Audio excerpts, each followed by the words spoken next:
Bienvenidos al podcast Tech Op 503 de Noticias El Salvador SV. Se ha modificado el nombre ya que el contenido de la información de este podcast es tan amplia que resulta difícil embarcarla y limitarla a un solo nombre. El propósito es expandir los estándares que ya están disponibles en el podcast sin disminuir la calidad, sino expandir más y más sus posibilidades. En este espacio de conversación y reflexión exploramos juntos temas de actualidad del Salvador y el mundo. Puedes colaborar con este proyecto vía PayPal, Browhoop y en los links que encontrarás en la descripción. Búscanos en tu plataforma favorita, en Spotify, Amazon Music, Apple Podcast, TuneIn Radio. Estamos en casi todas las plataformas como Tech Op 503 de Noticias El Salvador SV. Gracias totales. Buenos días. Hoy vamos a meternos de lleno a analizar qué ha pasado en los mercados. Porque, cualquiera que haya mirado una pantalla financiera en las últimas 48 horas habrá visto un mar de rojo. Absolutamente. Oro, plata, Bitcoin. Activos que estaban en la cresta de la ola, tocando máximos históricos, y de repente se han despeñado de una forma brutal. El objetivo de hoy es entender la onda expansiva, de dónde viene, por qué ha sido tan violenta y, sobre todo, qué nos dice sobre la fragilidad del sistema.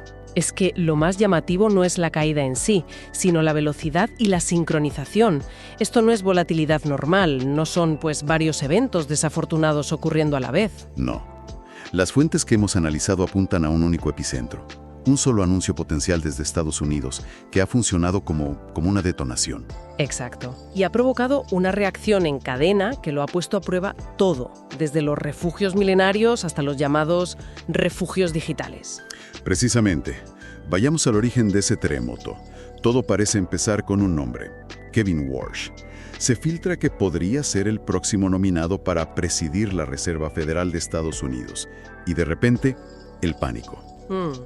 ¿Cómo es posible que un solo nombre, una posibilidad, ni siquiera una confirmación, provoque un seísmo de esta magnitud a nivel global? ¿Quién es este hombre y por qué parece que le da tanto miedo al mercado? Aquí es donde la cosa se pone realmente interesante, porque todo es una cuestión de expectativas. El mercado no opera con certezas, opera con probabilidades. Claro. Y la probabilidad de que Warsh dirija la Fed cambia por completo las reglas del juego.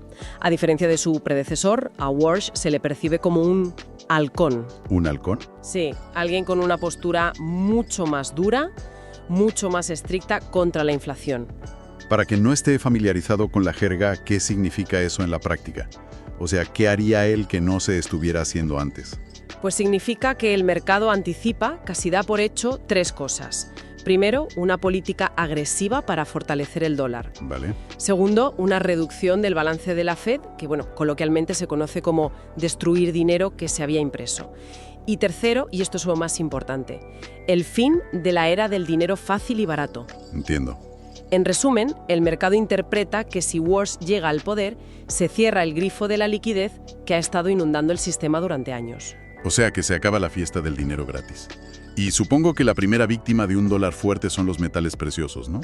Has dado en el clavo, pero el impacto es doble. ¿Ah, sí? Por un lado está el efecto directo, el mecánico. Si el dólar es más fuerte, se necesitan menos dólares para comprar una onza de oro. Su precio en dólares baja. ¿Lógico?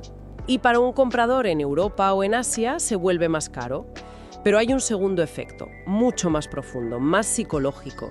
Este movimiento desmonta por completo lo que en los círculos financieros se llama el debasement trade. El debasement trade, la apuesta contra la devaluación de la moneda, ¿te refieres? Exacto. Es la estrategia de comprar activos, como el oro o la plata, no porque te guste el metal, sino como un seguro.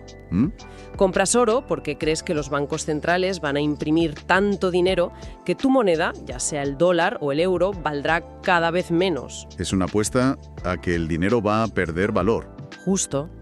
Es una apuesta a que la moneda fiduciaria se va a devaluar. Pero si de repente el mercado cree que el próximo jefe de la Fed va a hacer todo lo contrario, fortalecer el dólar, retirar liquidez, esa narrativa se evapora en segundos. Claro. El seguro ya no es necesario. Y todo el que compró por esa razón sale corriendo. Y vaya, se han salido corriendo. Las cifras que hemos visto son para echarse a temblar. El oro, que venía de superar los $5,500, sufre su peor día desde 2013. Sí. Pero es que lo de la plata es de otra dimensión. Se hundió un 26,36% el viernes. Una barbaridad. Un 26% en un día. Eso es una caída que según los registros no se había visto nunca. No es una corrección, es un colapso en toda regla. Un crowded trade. Espera, frena un momento. Desapalancamiento acelerado. Crowded trade. Son términos que suenan muy técnicos. ¿Podemos desglosar qué significan en la práctica para que se entienda la violencia de esa caída? Por supuesto. Un crowded trade es literalmente una operación abarrotada. Imagina un barco en el que todos los pasajeros, convencidos de que van a encontrar un tesoro, se han puesto en el mismo lado, en la misma borda. Vale. El barco está peligrosamente escorado, pero mientras el mar esté en calma y siga avanzando, todo va bien. La plata era ese barco. Casi todos los especuladores habían hecho la misma apuesta alcista, a menudo pidiendo dinero prestado para apostar más fuerte. De acuerdo, todo el mundo en el mismo lado del barco. ¿Y el desapalancamiento acelerado? Pues, siguiendo la analogía, la noticia de World Seas es una ola gigante que golpea el barco por el lado contrario. El primer pasajero que se cae al agua provoca que el siguiente pierda el equilibrio, y así sucesivamente. El desapalancamiento es esa caída en cascada. Un efecto dominó. Exacto. En términos de mercado, se activaron las famosas margin calls, o llamadas de margen. ¿Te refieres a que los inversores no decidieron vender, sino que sus brokers les obligaron a hacerlo? Exactamente. Imagina que tienes 10 euros, pero pides prestados 90 para hacer una apuesta de 100. Estás muy apalancado. Ya. Si tu inversión baja de 100 a 90, no solo has perdido tus 10 euros, es que estás poniendo en riesgo el dinero del broker. Claro. Antes de que eso ocurra, el broker te llama y te dice: o pones más dinero ahora mismo, o te vendo la posición para recuperar mi préstamo. Estás escuchando Tech Up 503, de Noticias El Salvador SV. Si encuentras valor en este análisis, considera apoyar el proyecto a través de los enlaces de PayPal en la descripción. Eso es una margin call. Uf. Ahora, multiplica ese pánico por miles de millones en un mercado donde todos habían hecho la misma apuesta. No es una venta voluntaria, es una liquidación forzosa y masiva. ¡Qué locura! Una auténtica carnicería. Y en las notas que hemos manejado se menciona específicamente la microestructura del mercado, incluso un ETF apalancado de plata que tuvo que vender miles de millones. ¿Cómo puede un solo fondo de inversión causar tanto daño? Ese es un ejemplo perfecto de cómo estos mecanismos internos pueden echar gasolina al fuego. Los ETF apalancados, que prometen duplicar o triplicar el movimiento diario de un activo, tienen que reajustar su exposición cada día. Entiendo. Si la plata cae un 10% y el ETF promete duplicar su movimiento, tiene que caer un 20%. Para poder ofrecer eso, cuando el precio baja, el fondo está obligado a vender contratos de futuros de plata al final del día. O sea, vende porque el precio ya está bajando. Lo que hace que el precio baje aún más. Se estima que solo uno de estos vehículos tuvo que liquidar $4.000 millones en futuros, en un mercado que ya estaba en pánico. Es un círculo vicioso. Y para rematar, la propia Bolsa de Futuros de Chicago, la CME, subió los requisitos de margen. Eso fue la puntilla. Al exigir más garantías para mantener las posiciones abiertas, forzaron a aún más gente a vender, porque no tenían el capital para cubrir esas nuevas exigencias. Fue la tormenta perfecta. Vale, con este panorama, ¿cuál es la perspectiva ahora? ¿Están rotos los metales como activo refugio o hay diferencias entre el oro y la plata? Si conectamos esto con el panorama general, la mayoría de analistas que hemos consultado parecen trazar una línea muy clara entre los dos. Se cree que los fundamentos del oro, a pesar de la sacudida, se mantienen sólidos. ¿Por qué? Principalmente por la demanda estructural de los bancos centrales. Ellos no compran oro por especulación a corto plazo, sino como reserva estratégica a largo plazo. No se asustan por una mala semana. Vale. Por el contrario, la plata es mucho más frágil. Su espectacular subida no estaba tan respaldada por fundamentales, sino por un exceso de especulación y apalancamiento. Ya veo. Para decirlo de forma sencilla, el oro está corrigiendo una euforia, pero la plata está desinflando una burbuja de deuda. Entiendo perfectamente la dinámica en los metales, pero el gran debate en los últimos años ha sido si el Bitcoin es el nuevo oro digital. ¿Cómo se ha comportado en esta prueba de fuego? ¿Actuó como el oro, aguantando mejor, o fue arrastrado por el pánico como la plata? Esa es la pregunta del millón, y la respuesta ha sido bastante clara. La onda expansiva también ha golpeado de lleno al Bitcoin, pero su comportamiento ha sido muy distinto al del oro. ¿Ah, sí? Como un activo de riesgo, casi como una acción tecnológica del Nasdaq, que como un refugio seguro. Las cifras son duras. Los informes hablan del inicio de un mercado bajista técnico. Ha caído casi un 40% desde aquel máximo histórico de $126,000 en octubre de 2025. Sí.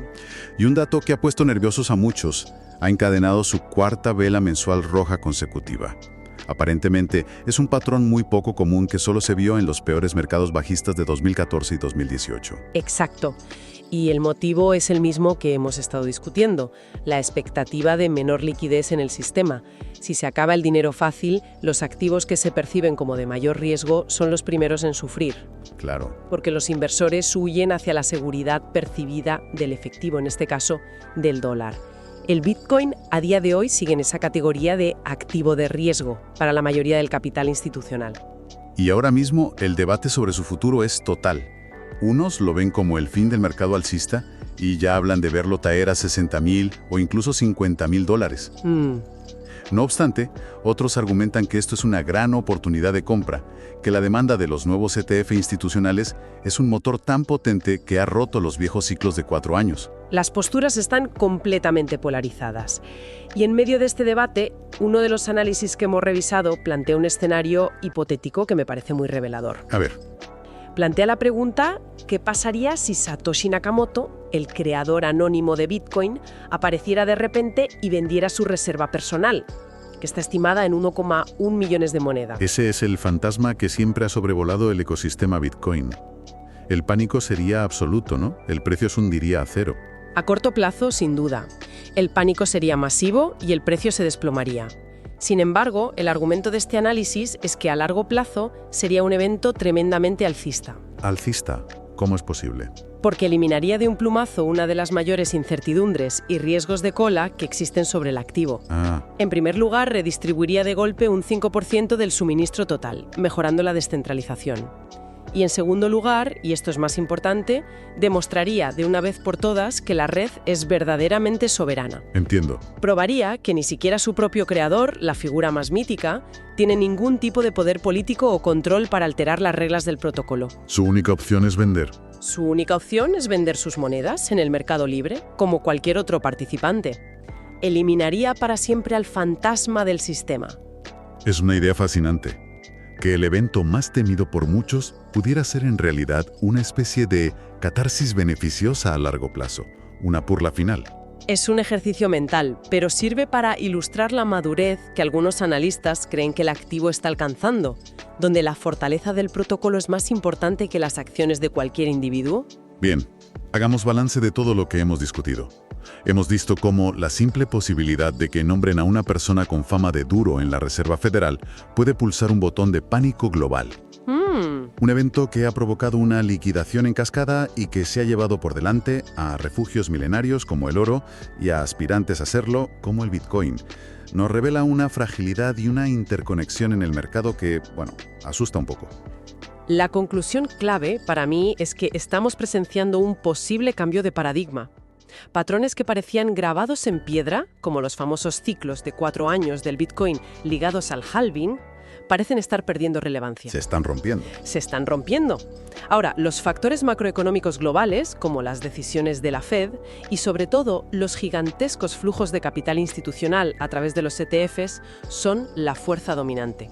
Las reglas del juego han cambiado porque los jugadores son mucho más grandes. Entonces, al final, todo esto nos deja con una pregunta clave para el futuro, ¿no?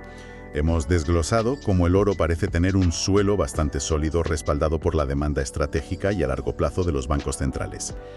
Exacto. Y por otro lado, hemos visto que Bitcoin, gracias a los ETF, ha construido recientemente su propio suelo institucional.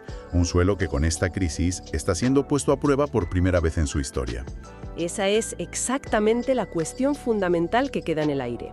La gran pregunta de cara al futuro no es si el Bitcoin puede replicar el comportamiento histórico del oro. La pregunta es si sus nuevos y gigantescos propietarios institucionales, los BlackRock y Fidelity del mundo, se comportarán como los bancos centrales. Con una visión a largo plazo. Con una visión estratégica y de largo plazo, comprando en las caídas y aguantando la volatilidad. O si por el contrario, ante la primera señal seria de problemas, actuarán como los especuladores apalancados que huyeron en desbandada de la plata. La respuesta a esa pregunta definirá el próximo capítulo no solo para el Bitcoin, sino para toda la clase de activos digitales. Gracias por habernos acompañado en TCAP 503 de Noticias El Salvador SV. Recuerden que pueden apoyarnos vía PayPal y seguirnos en su plataforma de audio preferida. Hasta la próxima.